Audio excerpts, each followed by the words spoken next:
Hujambo na karibu tena mtazamaji wa The World News katika kipindi hiki cha ulimwengu wa siasa. Naitwa Adam Hussein. Wakati China ikisema kwamba ipo tayari kwa ajili ya vita na Marekani nayo imejibu kusema kwamba na yenyewe ipo tayari zaidi kuingia vitani na Uchina ikiwa inabidi. Pentagon imetangaza kufuatia tishio la Beijing la kulipiza kisasi ushuru katika kile kinachoashiria kuongezeka kwa vita vya kibiashara vinavyoendelea kati ya mataifa hayo mawili yenye uchumi mkubwa duniani. Waziri wa Ulinzi Pete Hegseth alifafanua msimamo wa Marekani mapema Jumatano katika mahojiano na Fox News akijibu balozi wa China nchini Marekani ambao ulisema Beijing ipo tayari kupigana aina yoyote ya vita na Marekani.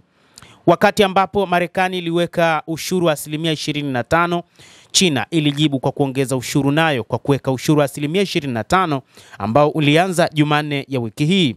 Na wakati huo huo China ikisema kwamba ipo tayari kwa vita ya aina yoyote ambayo Marekani inahitaji, lakini wakati huu na Marekani nayo inajibu kusema kwamba wakati wowote itakuwa tayari kwa mapambano na Uchina. Tumejitayarisha, Hegseth alisema na kuongeza wale wanaotamani amani lazima wajitayarishe kwa vita. Alisema zaidi kwamba hii ndio sababu Marekani ilikuwa inajenga upya jeshi lake na kurejesha vizuizi katika maadili ya wapiganaji. Tunaishi katika ulimwengu hatari wenye nchi zenye nguvu zilizopanda ambazo zina itikadi tofauti sana, alisema waziri huyo wa ulinzi wa Marekani, na anaeleza zaidi kwamba wanaongeza kwa haraka matumizi yao ya ulinzi, teknolojia ya kisasa. Wanataka kuchukua nafasi ya Marekani. Hilo nasi tutapambana kwa kila namna, anasema Pete Hegseth, waziri wa ulinzi nchini Marekani. Na hii ni baada ya kile ambacho kimeelezwa na Wachina kwamba wakati wowote wako tayari kwa mapambano dhidi ya serikali ya rais wa Marekani bwana Donald Trump, ambaye ameongeza kodi katika bidhaa za Uchina. Hegseth alisisitiza kuwa kudumisha nguvu za kijeshi ni muhimu katika kuepusha migogoro. Ikiwa tunataka kuzuia vita na Wachina au watu wengine, lazima tuwe na nguvu, alisema bwana Pete Hegseth. Mkuu huyu wa Pentagon pia alisisitiza kwamba rais wa Marekani Donald Trump ana uhusiano mkubwa na mwenzake wa China Xi Jinping, na kwamba ushirikiano utafuatwa pale ambapo inapowezekana. Hegseth alisisitiza hata hivyo kuwa jukumu lake kama waziri wa ulinzi ilikuwa ni kuhakikisha kuwa yuko tayari kwa makabiliano yoyote yanayoweza kutokea.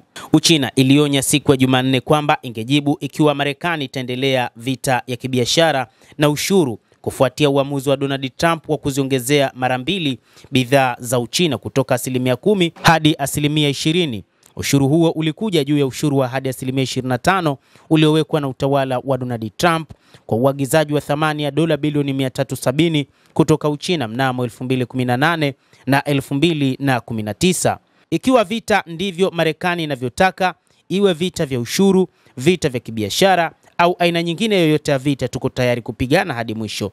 Hii ilikuwa ni kauli ya msemaji wa Wizara ya Mambo ya Nje ya China, Lin Jian, aliyesema katika taarifa yake ambayo pia ilisisitizwa na ubalozi wa nchi hiyo. Kwa kuguswa haraka na hatua za Donald Trump, Beijing ilitangaza ongezeko la ushuru la 10% hadi 15% kwa anuai ya bidhaa za kilimo na chakula za Marekani. Pia iliweka makampuni 25 ya Marekani chini ya vikwazo vya kuuza nje na uwekezaji, ikitoa mfano wa masuala ya usalama wa kitaifa. Kwa ufupi ni kwamba Marekani na China sasa zinatunishiana misuli katika masuala ya vita vya moja kwa moja na vita vya kibiashara.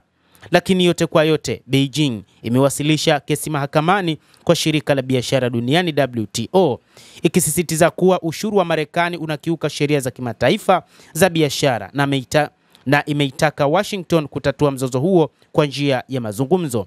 Mvutano wa biashara kati ya Marekani na China umepamba moto tangu mwaka 2018 wakati wa muhula wa kwanza wa Donald Trump alipotoza ushuru kwa bidhaa za China, akitoa mfano wa mazoea ya kibiashara yasiyokuwa ya haki na wizi wa mali miliki. Hatua hizo zilisababisha ongezeko la hatua za papo kwa papo ambazo zilitatiza masoko ya kimataifa na minyororo ya ugavi. Mtazamaji, endelea kutufuatilia na usisahau kulike, kucomment na kusubscribe channel hii. Mimi ni Adam Hussein.